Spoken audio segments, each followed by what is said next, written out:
joining us. Welcome to Campus Connection. I'm Emily Provlis. And I'm Rebecca Hogland. On this edition of Campus Connection, we tackle the question, why do teachers take attendance? Also, find out the story behind a man on campus offering free hugs to students. And a look at KBeach Radio and their transition to high definition. Let's begin with a look at the Distinguished Speaker Series that recently took place on campus. With our current economic condition and unemployment numbers high, graduation can be a stressful time for some students, which is why one department is taking creative measures to help its students succeed. The Communication Studies Department, in collaboration with the department's professional event planning course, held its semi-annual Distinguished Speaker Series, which was created by Dr. Catherine Brooks. Now you must remember, Catherine Brooks is the Distinguished Speaker Series. This is her baby, this is her project, and she is thoughtful and kind enough to allow professional event planning to interface in such a way that we can assist her in her endeavours to plan the event and to host the event. Although the university hosts distinguished speaker events throughout the year, this particular event stands out because of its unique purpose.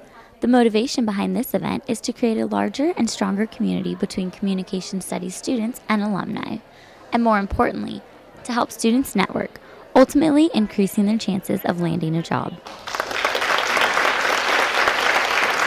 The award-winning scholar and theorist Dr. Craig Smith moderated the event. Dr. Craig Smith is perhaps the most profound and most prolific rhetorical theorist that's still alive with us. We are so fortunate to have him in our department. 4 Communication Studies alumni made up the panel of distinguished speakers. The speakers shared everything, from college experiences, disappointments, and hardships leading up to their eventual career success. They also gave advice to the undergraduates and encouraged them to never give up, reminding them that every experience gets you a step closer to where you want to be. I think that this event will benefit students just because they can see the outlook and know that there is a light at the end of the tunnel, and that there is hope, and that if they graduate they can be just as successful as our panel was tonight. After the event, a reception provided those in attendance with food and drinks at the Carl Anatol Center. The students who took advantage of this networking opportunity had the chance to speak with rhetorical theorist Dr. Smith, members of the panel, as well as professors. Networking can lay the foundation for a successful career.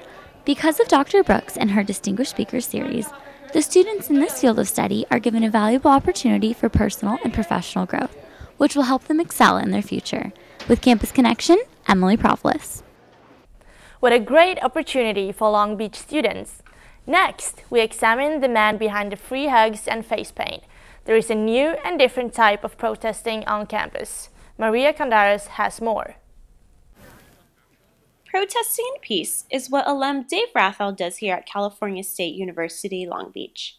You can find him on warm and sunny days on the grassy areas of campus, spreading his message with hugs and free face paintings for fellow students. Started doing face painting and making art every day to protest the war. So. He has been peacefully protesting the war in the Middle East since 2006, hoping students will join him and raise awareness. It's just about gathering the right momentum and the right people around me for that to happen. Unlike traditional protesting, which can sometimes turn violent, Dave has found a way to protest on campus through his paintings. Come out here and do something positive in reaction to it, instead of spreading that negativity and yelling at people and being really angry. With a bachelor's degree in film and electronic media from Cal State Long Beach, he has been on this campus for 10 years now, and many students appreciate him for being brave and speaking out. I'm happy for Dave, and I'm proud of him because it takes a lot of courage for him to do that. Students passing by to and from their classes will come and speak to Dave and hug him if they're having a bad day. Although he is here 4 days out of the week, you can find him at art shows, in galleries, and painting on the weekends. Dave will continue to peacefully protest on campus until he gets his point across. Maria Candares, Campus Connection. Still to come, learn about KBeach Radio's switch to high definition. The College of Continuing and Professional Education at Cal State Long Beach is celebrating 40 years of transforming lives through education. And now we're offering more opportunities than ever for you to reach higher. Our Global Logistics Specialist designation will prepare you for a career in the burgeoning goods movement sector. Which future is right for you? You'll find it at ccpe.csulb.edu or call us at 800-963-2250. CCPE at Cal State Long Beach. Public safety and public service are two of the highest priorities in California. The California State University system has supplied the state with prominent public leaders for the past 5 decades. Cal State Dominguez Hills graduate Millage Peaks is the retired chief of the Los Angeles City Fire Department. There's not a day in my life that I don't draw on some of that educational experience that I gained at Dominguez Hills. The California State University system has been working for California for 50 years. Welcome back. KBeach Radio is going HD. The switch will make the station available for everyone from LA County to Orange County. Haley Corkin has the story. KBeach Radio is making the move to HD come February 2012. The switch will earn the station their own FM channel to share music and talk shows with their listeners via radio. With a potential listenership of 6 million people from LA to the OC, plus regular podcasts and live internet streaming, KBeach staff are all very excited.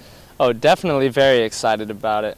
I think it legitimizes us a little more. Now when we talk to other radio stations and stuff, we can actually say, look, we're on FM. It's not just, oh, look, it's that little college radio station on the internet. KBeach is set to share an FM signal with KJazz Radio on campus. The station's move to HD has been in the works for a while, making itself the main focus of KBeach staff. The switch will not be without its challenges. Rock the Beach talk show host Isabel Nowak can relate.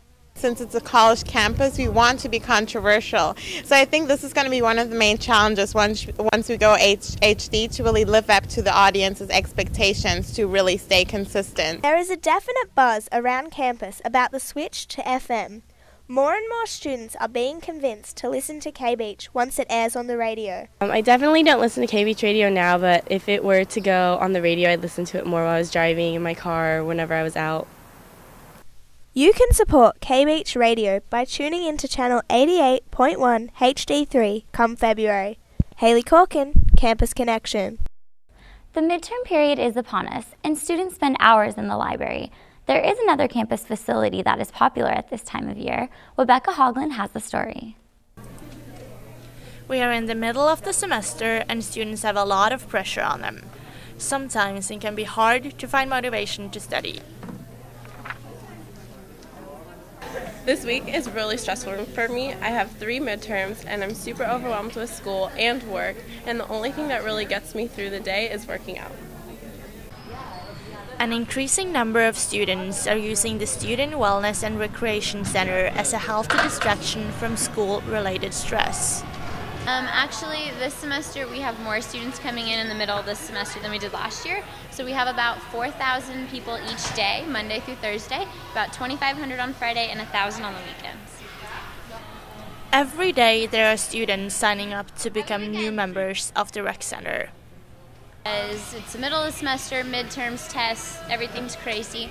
And coming to work out at the rec center is a really good stress reliever, and it's a really positive environment. If you go hang out at the library and you're going to be surrounded by people that are stressed out and crazy, you come here and everyone is happy and excited and energetic, and it's just a really positive atmosphere, and it helps you get through your semester.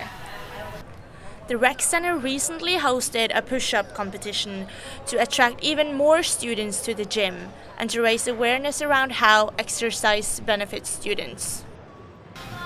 Really, it helps, I would say, just keep you on top of your studies, especially when you have more energy to study and it doesn't take a cup of coffee to do so.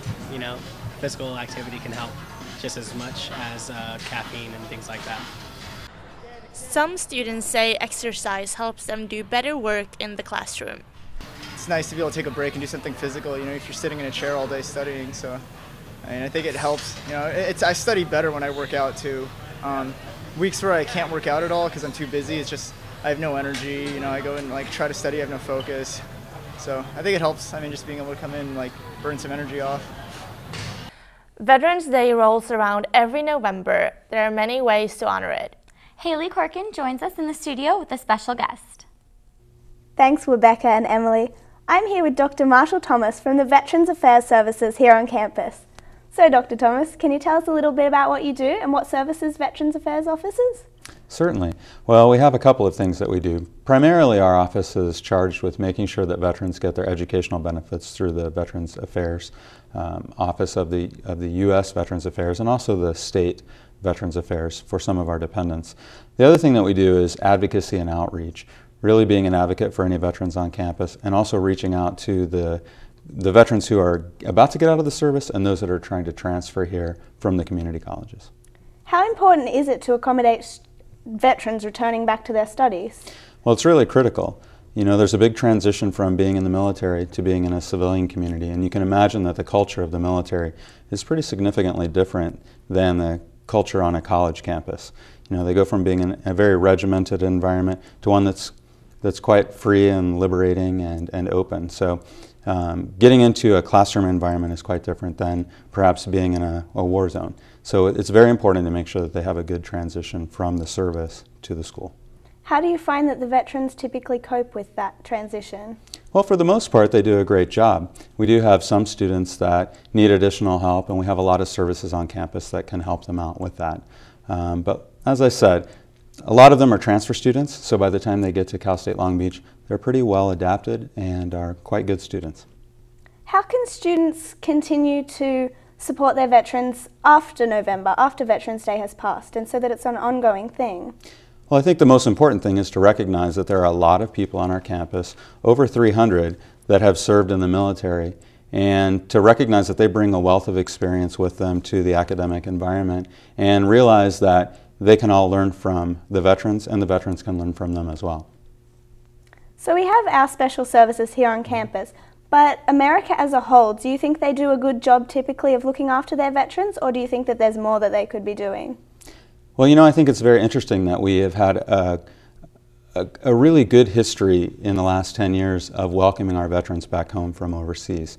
Lots of parades and welcome home signs and things like that. But I think that we can often forget that the veterans are moving on with their lives. They're going to school, they're trying to get jobs, trying to raise their families, and we often forget that they're veterans after the parade is over. So I think it's important to realize that we want to continue to give people support both educationally and in the job market so that they can continue to be successful and contribute to the community at large. Now you mentioned the job market. Unemployment rates are unfortunately nothing new in America, but hopefully people take your advice and continue to support our veterans year-round, not just in November for Veterans Day. That would be great. Thanks for speaking with us, Dr. Thomas. That's all we have time for today. We're going to head back to Emily and Rebecca in the studio. Coming up next, find out what students think about mandatory classroom attendance. California's high-tech industries create the cutting edge. The California State University system develops the brainpower and the human resources necessary to drive the innovations of the future. Bluetooth founder and Intel engineer Jim Kardak is a Fresno State graduate. You look at the current batch of people coming out, they're very smart. I think it'd be interesting to see what the CSU system has produced 50 years from now. The California State University system has been working for California for 50 years. California's population depends on high-quality health care. The California State University graduates professionals in the business of medicine who keep the system operating 24/7. Cal State Stanislaus graduate Pam Cahaley is president of Anthem Blue Cross. The value of that education relative to the cost is phenomenal. I would put my money on the CSU system. The California State University system has been working for California for 50 years. Mandatory attendance is something a lot of students at CSULB have to accept. For some students, this leads to a lot of funny excuses for why they can't make it to class. Siri Pallison reports. My cat got out and I had to chase her all over the neighborhood. That actually happened to me one time. That one's really good. The little book of lies and excuses can come in handy for students who can't make it to class. Elena Guseva is tired of the teachers taking classroom attendance. I hate how classes take attendance because usually I can just teach myself better. I just read the book and then I just do well on the tests. I hate going to class because usually the teachers are horrible and they don't even teach you anything. So yeah, I basically miss all my classes all the time. Campus Connection asked a couple of students to share their funniest excuses. I'd say one of the weirdest excuses I've ever had is going to my grandma's dog Fluffy's funeral. You know, he died of cardiac arrest, so it's very sad. You know, he got cremated. We blew out the ashes with all the other puppies around. Okay, well usually I say that I'm sick and I have to go to the health center, but one time I told my teacher that I got my eyes dilated, which means they put eye drops in your pupils. They're so big you're not really supposed to be driving, so I told him that I got my eyes dilated and I wore sunglasses to class. So he believed it and then I didn't have to take the test. Even if you have a good excuse, it's important to be aware that attendance may affect your grade. If it's a smaller class, like a foreign language class like mine, then it would be very important to attend as much as possible, but if it's one of those larger lecture classes, I don't think that the student should be forced to attend. Well, no one really is forced to attend. You do have the choice of whether or not to go. But whether your grade suffers as a result, it just varies from class to class. Associated Students Incorporated recently voted in support of extending the Long Beach plastic bag ban to campus. Although the ban on campus has not yet taken effect, the eventual aim would be to cease distribution of plastic bags from 49er shops.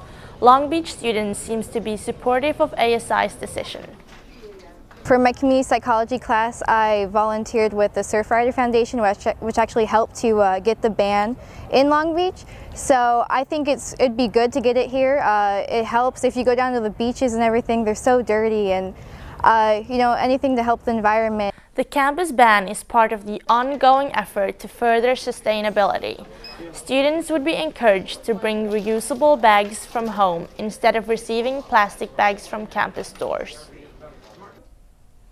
After the break, learn more about former NPR analyst Juan Williams and his visit to the Long Beach campus. We'll be right back.